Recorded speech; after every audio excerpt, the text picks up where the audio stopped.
नज़र डालें तो इस देश और यहाँ बसने वाली भिन्न भिन्न जातियों का इतिहास बड़ा ही गौरवशाली रहा है। इसी गौरवशाली इतिहास की कड़ी में आज हम बात करते हैं रबारी जाति की, जिन्हें आज हम रबारी, रेबारी, रायका, देवासी, मालधारी और देसाई जैसे कई नामों से जानते हैं।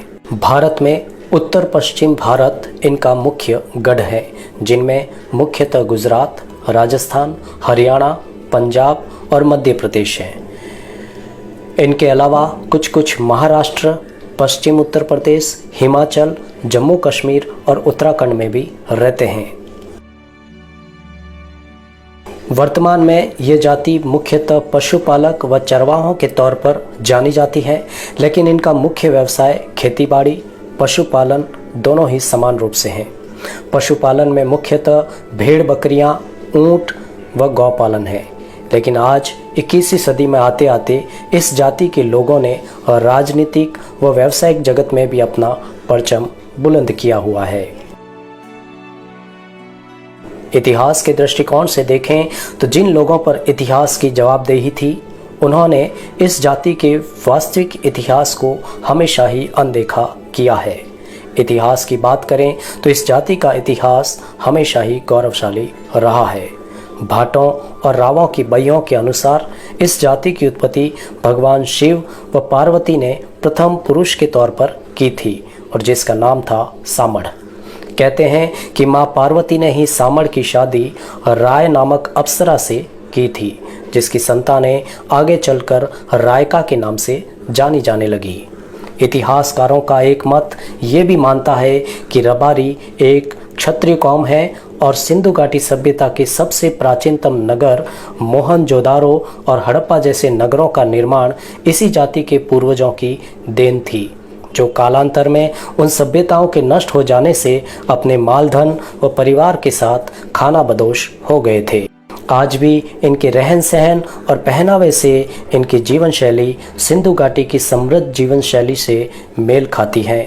सिंधु घाटी सभ्यता के टूटने के बाद यह जाति एक घुमक्कड़ जाति हो गई थी और धीरे धीरे यह उत्तर पश्चिम भारत में बस गई, जहां शुरुआत में पशुपालन व बाद में खेती से अपना जीवन यापन करने लगी। कठिन से कठिन परिस्थितियों में भी इस जाति ने कभी हिम्मत नहीं हारी, न कभी किसी के सामने झुकी और न ही कभी किसी से डरी। इनकी निडरता और सहज कोमल स्वभाव आज भी इस जाति के लोगों का मूल स्वभाव है।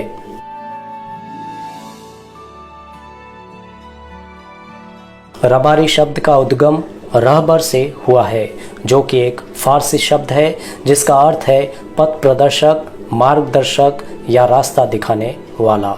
चूँकि इस जाति के लोगों ने एक लंबा वक्त पशुपालन व घुमक्कड़ जीवन में बिताया है, इसलिए इन्होंने कई पगडंडियां और नए रास्तों की खोजें भी की है। आज भी हिमालय क्षेत्रों में कोई अगर भटक जाता है तो वहाँ के स्थानीय चरवाहों से ही रास्ता पूछा जाता है।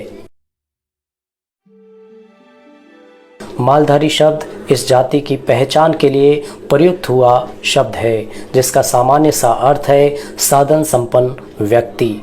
माल से अर्थ है गाय, भेड़, बकरी, ऊंट आदि पशुधन संपदा और धारी से तात्पर्य है रखने वाला। मालधारी शब्द रबारियों के अतिरिक्त कुछ एक अन्य जातियों के लिए भी प्रयुक्त होता है, जो पीढ़ियों से पशुधन संपदा रखते आए हैं। यह एक सम्मानित शब्द है जो कालांतर में राजा, रजवाड़ों और अंग्रेजी हुकूमत में प्राप्त हुआ था। जिस तरह से ज़मींदार, जागीरदार और चौधरी सम्मानित शब्द है, ठीक वैसे ही देसाई भी एक सम्मानित शब्द है, जो कि इस जाति के लोगों को जागीरी के साथ साथ प्राप्त हुआ एक सम्मान है। कुछ इतिहासकार इस जाति को अन्य घुमक्कड़ जातियों से जोड़कर एक समझती हैं। यह उन इतिहासकारों की सबसे बड़ी भूल है। यूं तो भारत में बहुत सी घुमक्कड़ व पशुपालक जातियां हैं और हर एक जाति का अपना एक गौरवशाली इतिहास है, लेकिन इसका अर्थ ये नहीं कि सभी पशुपालक व घुमक्कड़ जातियां रबारी जाति ही है। इतिहासकारों को अपनी ये भूल सुधारनी चाहिए। वर्तमान में ये जाति उत्तर पश्चिम भारत और पाकिस्तान में निवास करती है।